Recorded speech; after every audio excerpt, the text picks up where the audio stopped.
Good morning. It is an honor for me to join this distinguished group of leaders from nations around the world. We come here in Copenhagen because climate change poses a grave and growing danger to our people.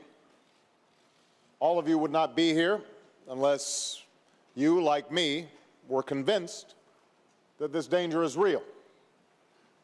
This is not fiction, it is science.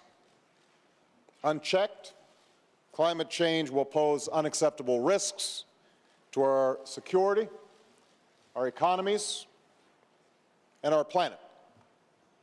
This much we know. The question then before us is no longer the nature of the challenge. The question is our capacity to meet it. For while the reality of climate change is not in doubt, I have to be honest, as the world watches us today, I think our ability to take collective action is in doubt right now. And it hangs in the balance. I believe we can act boldly and decisively in the face of a common threat. That's why I come here today, not to talk, but to act.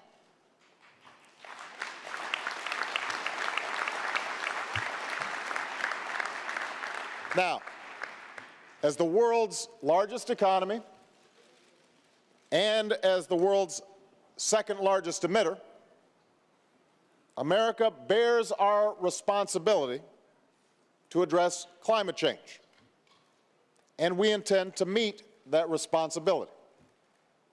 That's why we've renewed our leadership within international climate change negotiations. That's why we've worked with other nations to phase out fossil fuel subsidies. That's why we've taken bold action at home by making historic investments in renewable energy, by putting our people to work, increasing efficiency in our homes and buildings, by pursuing comprehensive legislation to transform to a clean energy economy. These mitigation actions are ambitious, and we are taking them not simply to meet global responsibilities.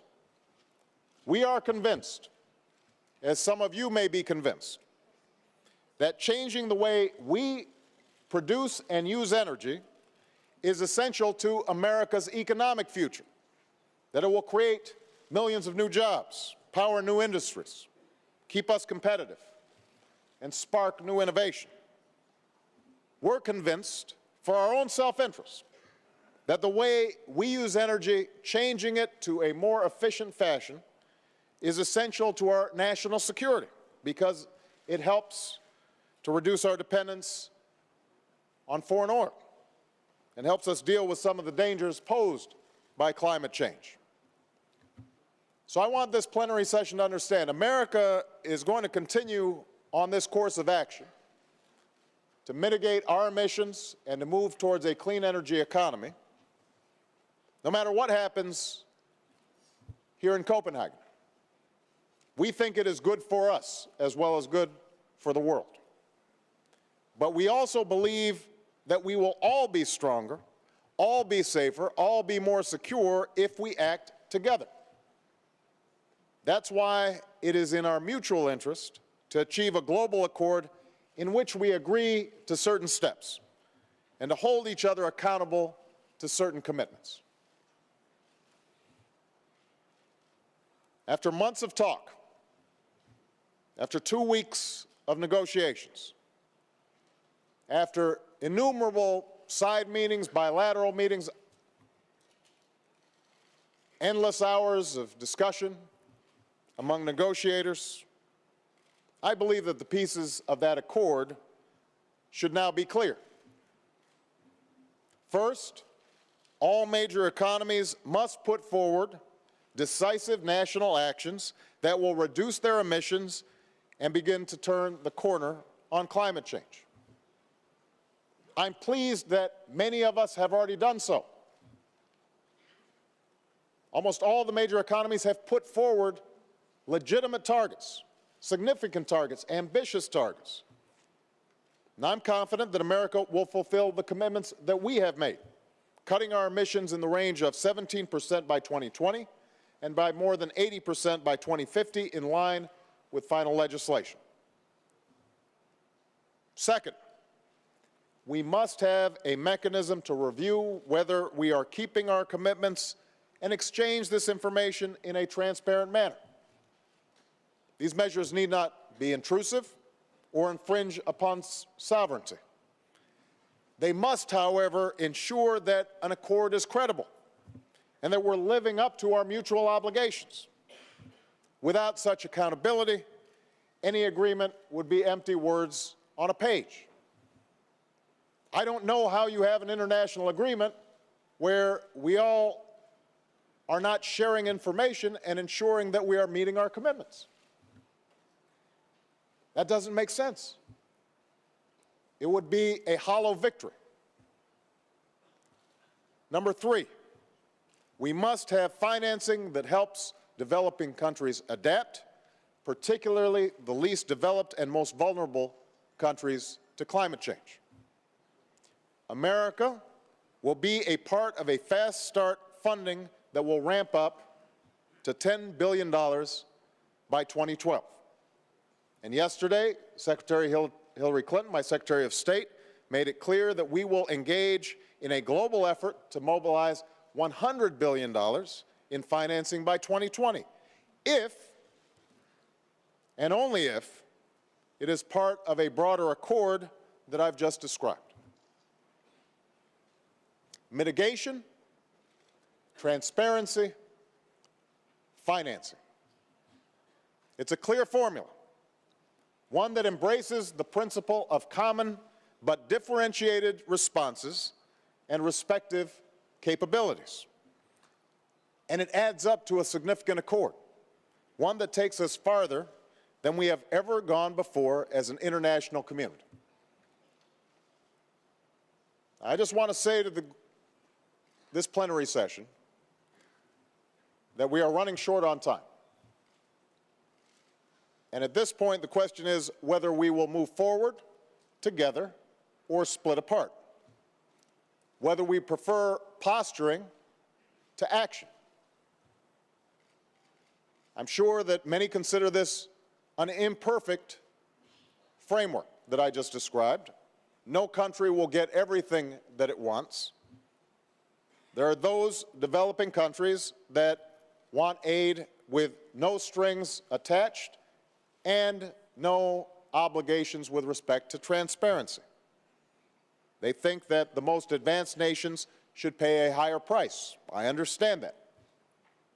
There are those advanced nations who think that developing countries either cannot absorb this assistance or that will not be held accountable effectively, and that the world's fastest growing emitters should bear a greater share of the burden. We know the fault lines because we've been imprisoned by them for years. These international discussions have essentially taken place now for almost 2 decades.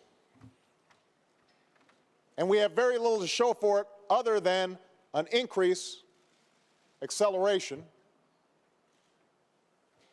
of the climate change phenomenon. The time for talk is over. This is the bottom line. We can embrace this accord, take a substantial step forward, continue to refine it, and build upon its foundation. We can do that, and everyone who is in this room will be part of a historic endeavor, one that makes life better for our children and our grandchildren.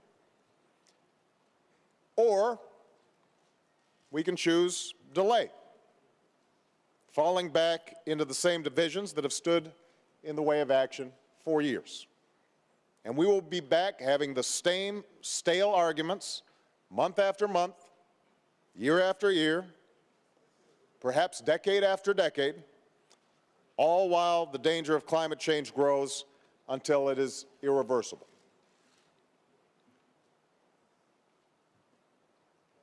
Ladies and gentlemen, there's no time to waste. America's made our choice. We have charted our course. We have made our commitments. We will do what we say. Now I believe it's the time for the nations and the people of the world to come together behind a common purpose.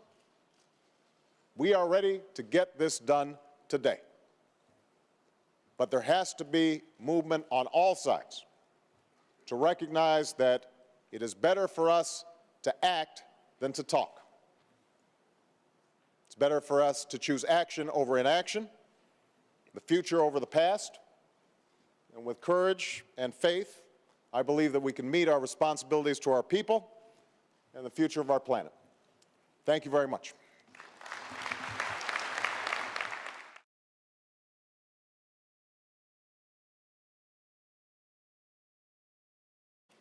But to act.